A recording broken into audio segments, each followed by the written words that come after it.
I said, federation is just there to regulate, but entirely the leagues must run according to, they need to be sorting themselves out. As a leader, you're just supposed to make sure that the committees which are put in place are working. So the leagues, if I'm elected, will run, they will run on their own, but with the regulations from FKF. Anyone else with a question?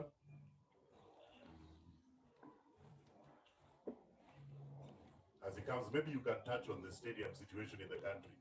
We have all these Kamaru Stadium and that stadium spending X amount of money to build, but you cannot use them for even a local match. Yeah. Is there anything you'll be able to do about that? I think, you know, next year, February, we are going to have Chan competition, which is a very big tournament. It's a precursor for the African Cup of Nations, which Kenya and Tanzania and Uganda have bid for jointly. So I think the stadiums are being done. The competition will be in Nairobi, that is Kasarani, Nyayo Stadium, and Eldoret. So the facilities, as I know now, are being upgraded. That's why even the match for Kenya and Cameroon is going to be played in Uganda. So let's wait and see. They are now going to be built according to FIFA and CAF standards.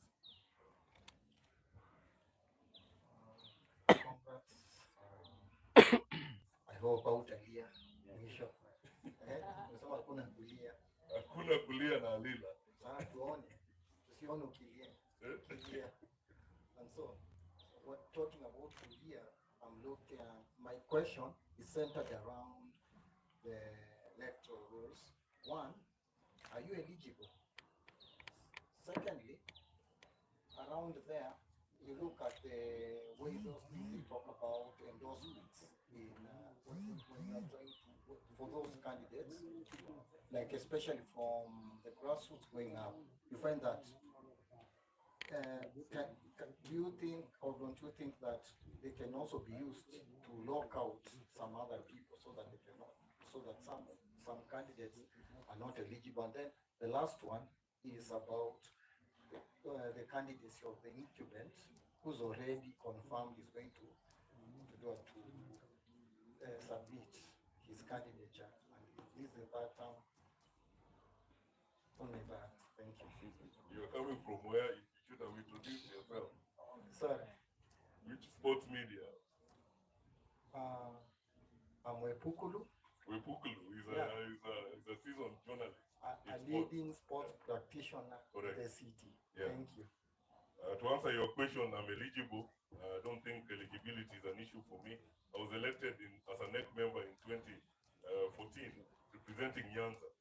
And even last year, the other election I participated.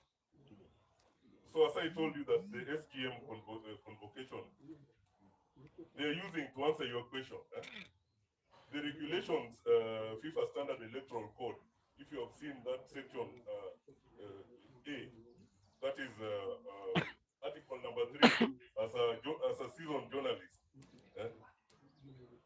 none of the board members, according to that FIFA statute, none of those board members are bona fide members of FKF association. So that those are the issues that we are going to raise very soon. In fact, we are putting a case at STD over this matter because there's a lot of games going on. And you know, Article 4 of the FIFA statute, if you know, the violation of, they have violated that section, you know, section 1 of standard electoral code for FIFA. The current appeals board was not elected. You know, when they are doing the SGM, they should have brought them and said that these are the people who are going to be in the appeals board. And they should have done this at the General Assembly, which was not done. That shows you what Arocho was talking about, mischief. And then the other one is the violation of that same section 3. The committee was elected on 24th August and cannot purport to do an election by 7th December. It's a complete violation of the law, of FIFA statute. So it was put there to lock out some other people. And I think it's an issue that we are going to discuss. I think some 2 people who we are running with are now locked out because of these rules. So I think I've answered your question correctly.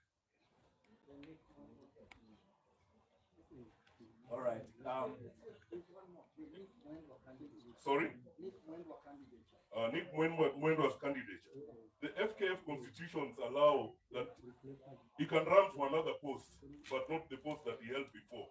So within the FKF constitution, it's allowed. He can run as vice president, he can run as a chairman of a county, all those he can run, but not the one he served. So if he wants to run in any other position, is allowed. But we have the Sports Act, which shows that which says that if you have done 2 terms, you cannot. So those are the controversies that we are having with Sports Act and vis-a-vis the FKF constitution.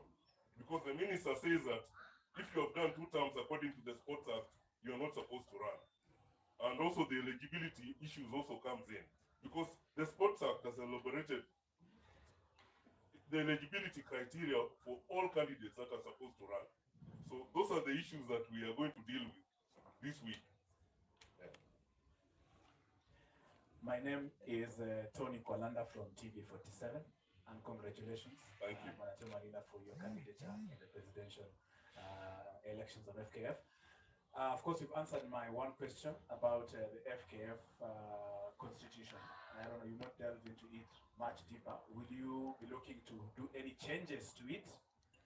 Or do you need any review to it or anything about it now that you're saying that there are things that need to be changed to that? Another one is, what role does FKF play in terms of player, when we talk about player welfare, in terms of player transfer, player buying and selling in and out of the country? We've seen recent cases where players have been exposed or put into situations whereby mambo mingi inafanyika between, and of course FKF is in the middle of all these things.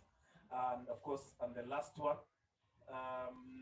going forward, you've said that the chairman right now, that's Nick Mwendwa, might want to run again. Now, you know clearly well, he might not want to relinquish power. He might use other people to still stay in power. How will you take the outcome of this election in case you are not elected as president? Thank you. So I'll start with the last one. I've said here that there are issues that has come up that we are going to deal with on how the electoral process is supposed to be done. And we are going to work on it because there's an illegal board that has been put in place, and we are going to invoke these articles in the FIFA standard election book, election code. So I think that answers your question.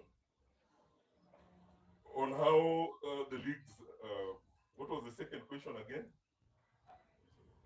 I asked about the player welfare. Oh, okay.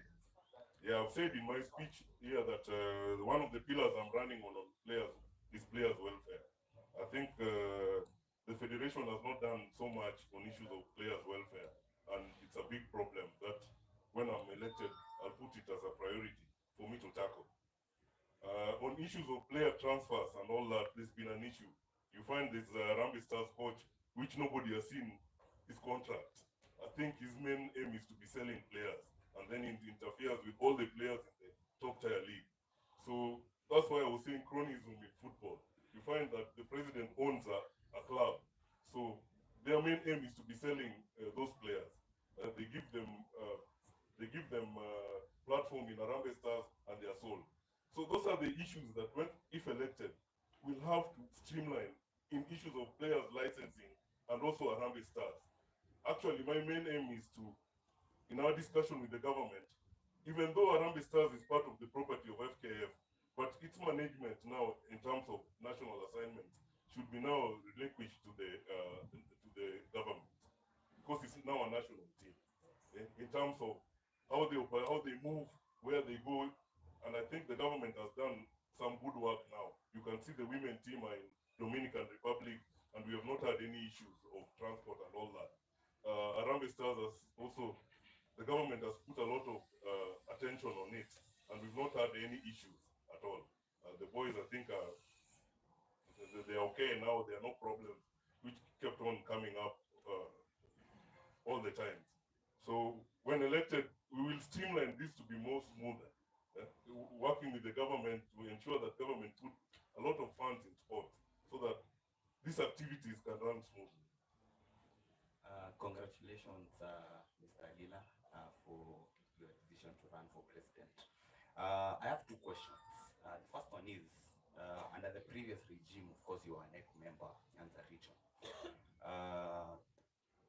what progressive things during that regime do you feel were taken away by the current regime? You feel you can reinstate, you feel they can push the Kenyan football forward? And also, as someone who advocates for community clubs, of course, right now we've seen clubs like AFC Leopards now in the process of trying to go corporate.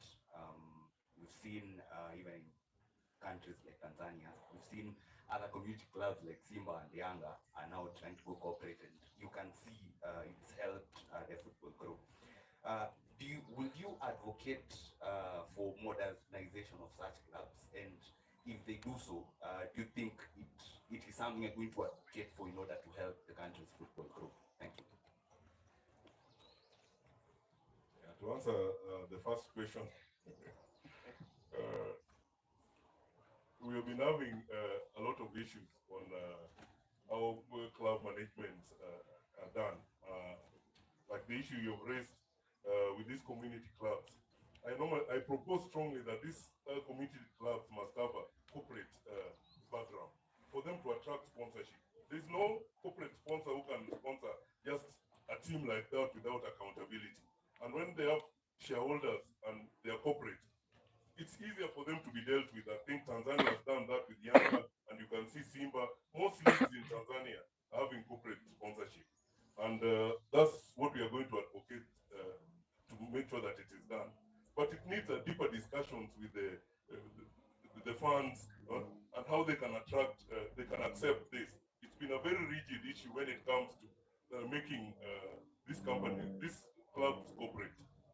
Because Gor Mahia, AFC Leopards, and Shabana, they're the ones who attract a lot of followers and a lot of fans. And if they are streamlined having corporate nature, then even the corporates will have, it's a quid pro quo issues, which means that the companies get value in terms of membership on how many they are, and it will be able to uplift these clubs. So if I'm elected, I'll be having that discussions with the clubs. I know Gor Mahia started, they're in the process of making Gor Mahia a limited company. AFC is doing the same. But you know, most now, the other ones who are playing in top tier leagues, they normally don't have followers. I think for KCB, Arocho is the only fan that follows KCB. So we will make sure that they have proper structures that can attract sponsorship. If elected, I'll be having that discussion with them. You know, we have a vote in KCB, so be very careful. And the other question, Sorry? while you are NEC... yeah, while I was elected in NEC Nyanza, I had 5 teams that were in Kenya Premier League. That is Moroni, there was Sony Sugar, there was Agrochemicals, there was Chemelil FC, Moroni Youth. But when this federation took over, I think now the only club that we have that is coming from where I come from is Shabana. I cannot name Gor Mahia because Gor Mahia is top there. It's Shabana FC. So you can see that in the administration, they've really not done well where football is played, mostly in Western and Nyanza. Even though we have in the second tier league, the women football, which my friends are playing in the women football league. I think we have 4 or 5 teams playing there. So that is the thing that they didn't do properly. There's been a lot of chronism in the game where they just support clubs which are belonging to their friends. But this must stop. The way I said that in my leadership, FKF is a regulator. I'll just be overseeing the programs that should be run, because CAF and FIFA has given us an elaborate programs on how to run clubs, on how to develop soccer, and they put money in it to run coaching and even issues of refereeing. You've seen that we have a problem with match fixing in this country, and you've been seeing the way teams are suffering because referees are not properly remunerated, and they keep on going back and forth. Because if we can sort issues of referee, then the leagues can have what I said, they will have value. So we'll stop these other people from watching these foreign leagues. But we also have a program of even bringing the fans back to watch football. When the leagues are now alive and kicking, most fans will now be coming to watch the game. So if elected, those those are the issues that I will deal with decisively. Thank you. So Good afternoon, everyone. Yeah, my name is Jack Kimavi. I don't come from any media house. I'm just a fan of football, and then a friend to Tom Alila. Tom, I have 3 questions. First of all, let me congratulate you and wish you the very best. I know that you're a man of strategy and you're going to take FKF to another level. I have 3 questions that I want to ask. One is issues to do with training and discipline. We have seen a lot of players who are disciplined within the football clubs, and by extension, they are fans. We have seen a lot of property destruction, people fighting, and so many other things that are associated with football. What are you going to do about it? Does the federation have rules and ways to regulate the discipline and the training of the football practitioners? The second question is in relation to, we export so many footballers, and by extension there is something that is called a sport diplomacy, whereby someone who is goes to play from outside country, then he brings something in exchange, and FKF may not be, maybe like have proper regulations on how to export players outside, but when they go out there, is there anything that they bring in return to FKF in terms of skills, in terms of donations or something like that? And if they go there, what is it that the FKF has to do so that when these guys come back home, they have a good contribution to the local clubs that we have? Finally, I heard you very well discussing about how you are going Mpira Mashinani. And someone has asked about the stadiums. You know, clearly some of the schools that some of us we studied in, even a football pitch we don't have. Are you going to team up with the county government to improve the quality of these football pitches, or what are you going to do to make sure that you'll be able actually to bring this talent and nurture it to the national level? Thank you so much.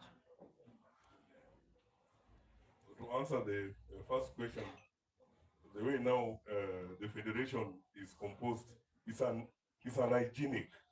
So the first thing that when elected is to bring the hygiene. Then all these issues that you have raised will follow. Football development must start from grassroots, as I have said. We have schools, you can see secondary schools, sports when they are done, they bring a lot of funds, and most of the funds own these teams that play in secondary schools. And that is one of the base for football development in Mashinani. So I'm running on that pillar. And once elected, we will streamline all that, plus the issues of, because the issues of professional football for the players playing in different teams. They need to play and have a professional side on it. And then they need to graduate to probably go outside. But there's a processes that they go through in this development. So once elected, all those questions that you're asking, we will deal with them. Yeah. We must have hygiene first, and then we can now move. Yeah. Ladies and gentlemen, thank you very much for your questions. The banner shows here Tom Alila on Facebook, Alila Tom on Instagram, Tom_Alila on X. If you have any other further questions, because we've subjected it to too much sunlight now, you can talk to him further. He has spoken articulately about all he stands for. That is accountability in Mpira Mashinani, players' welfare, and a growth for the future of the sport. Maybe some closing remarks. I'm just, I invite you to join the journey of building the federation that understands the values, the role of every stakeholder in fixing football in this country and its future. I, Tom Alila, ask for your support and trust and commitment as we embark on this journey together. I solemnly promise, hakuna kulia na Alila in our Kenya football. Let's take football. Hakuna kulia. Thank you very much for coming through. If you're still hungry, there's still some bitings. We look forward to your continued support in the journey to making Tom Alila the FKF president. Good afternoon. DJ.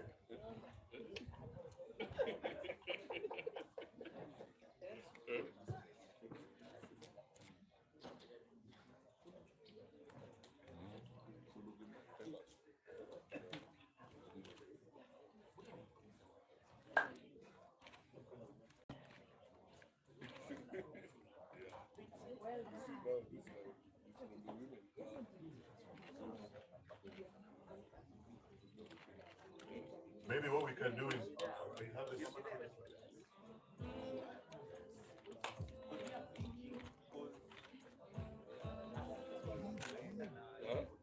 Maybe we have a photo shoot over here.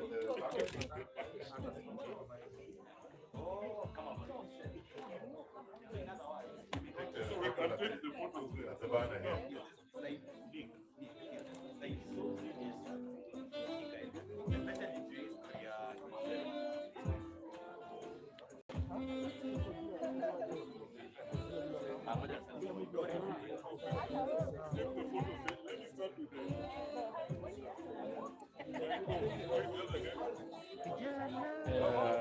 Mambo iko sawa.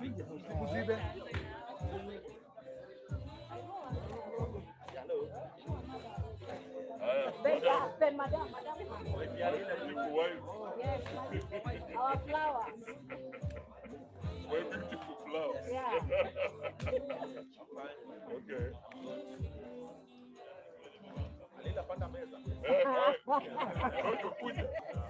Panda meza. Chairman.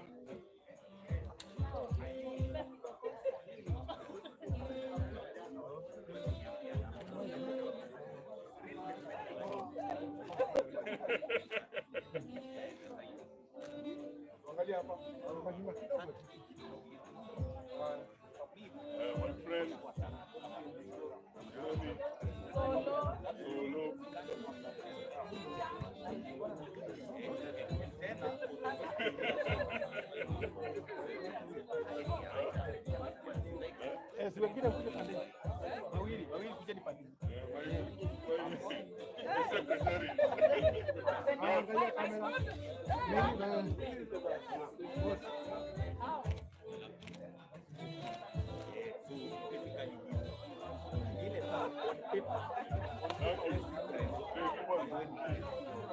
Solo. Like on paper, on paper.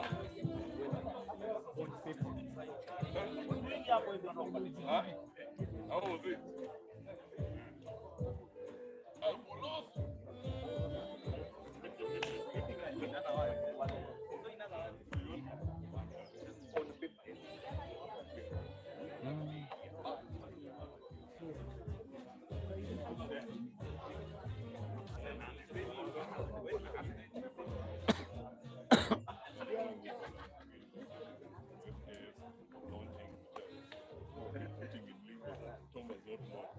But today I've done it. So vitu vingine nimesema kwa manifesto yangu ni namba moja ni players welfare, kurudisha mpira mashinani, kuwa na nchi kwa federation na kuwa na relationship so that we can support them.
The players are really enthusiastic and want to make us